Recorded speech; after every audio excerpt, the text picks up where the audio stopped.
Hey, Metro Life family, real quick, transformation in 10 today is going to be really quick, but I've been thinking about something that the Lord reminded me of a few days ago, and really this is the heart of what I want to share with you today.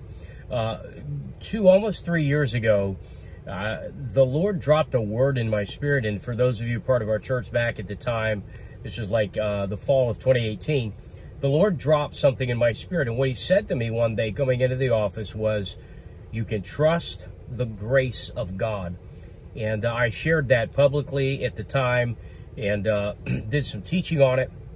And so anyway, Sunday we taught on the wilderness and Jesus' temptation and all that he was battling there. And the last several days, that phrase, "you can trust the grace of God," has come back to me. The Lord, I believe, really reminded me of it. And so that's what I want to talk to you about today, because grace, watch this, grace is God's favor and his power for the place you're in. And so what I've been thinking about, what I feel like the Lord is saying to encourage us with, is that there is, just like there's saving grace, there is a keeping grace. And when you are like where Jesus was in the wilderness, and you're between, as it were, two seasons, and you're in a place of chaos or uncertainty, maybe you're battling some things that are intensely personal, maybe they're deep and very trying. Here's what I want to tell you. You can trust the grace of God. The grace of God is his power and favor. It's his protection, really, his presentness with you in that place. And where God sends you, he will keep you. You see a great example of this when you look at the life of Abraham. You know, he goes to a country where he has no territory, no territorial rights in Canaan. He has no legal rights. He has no property rights. He's not a citizen. He's a foreigner. But he obeyed the voice and direction of God. When Jesus went into the wilderness, he obeyed the voice and direction of God. And when God sends you somewhere, I'm talking to people right now, you're being very faithful in a really challenging time. And maybe it's even a protracted season in your life, and there's just so much uncertainty. But you've done what God told you to do. You went where he told you to go. And you're processing all of the strangeness by being faithful and trusting God. And maybe that's even taxing you quite a bit. But here's the thing. God kept Abram in really hostile territory. The grace of God, when you trust the grace of God, there is a keeping grace that covers us when we're moving through transition, we're in hostile territory, or in a time of great uncertainty. And I've really been sensing just a renewal of that prophetic declaration that's almost 3 years old. It just came back the other day, and I've been really meditating on that. And I want to share that with you on today's Transformation in 10. You can trust the grace of God. And here's the catch. Here's the promise, rather. God's going to prove to you. God's going to prove his covenant-keeping grace in your life. Favor, protection, provision, even in the strangeness of where you are, because you've done what God told you to do, and a lot of things haven't made sense, and yet you've done it anyway. And you've continued to walk out that assignment or that purpose for wherever God has you. God's going to keep you. Sunday we taught out of Psalm 91 and how Satan challenged Jesus out of that very covenant. And yet the challenge couldn't cancel the keeping grace.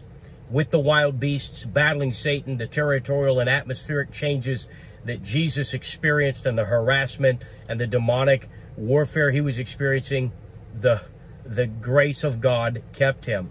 The grace of God kept Abraham everywhere he went. Why? Because he was walking in covenant with God. He went where God told him to go. He did what God told him to do. Sometimes the season we're in is an assignment, but we don't realize it. What I mean by that is this.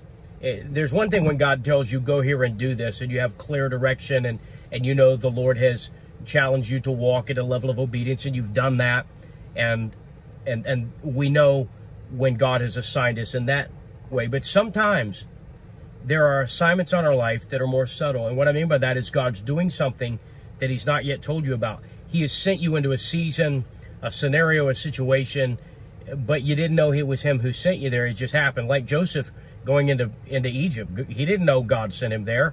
He's on assignment. He's on divine assignment, and there's keeping grace over his life. And Joseph learned by experience, like Abraham, like Jesus, like David being persecuted from Saul, like Ruth as she transitions from Moab to Bethlehem.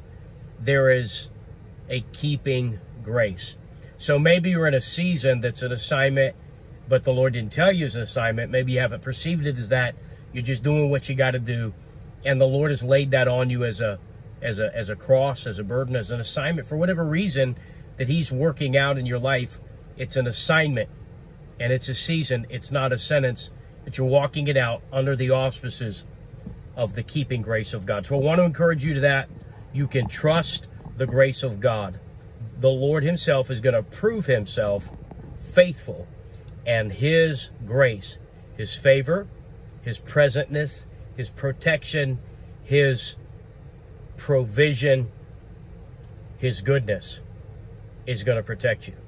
Psalm 91, he will give his angels orders over you to keep you in all of your ways. The steps of a good man are ordered of the Lord. A good man or woman's steps are ordered even when we don't know. It's the Lord has sent us into that season, and the season is an assignment. We don't know it, but yet our steps are still ordered by the Lord, and he delights in the way you're going. And though we fall, we're not utterly cast down, the psalmist said, because the Lord upholds us with his hand. You can trust the grace of God. Watch what I'm telling you. You're going to see evidence of the preserving, protecting, and even prospering grace of the keeping grace of God where you are. I love you. Thanks for connecting. We'll talk soon.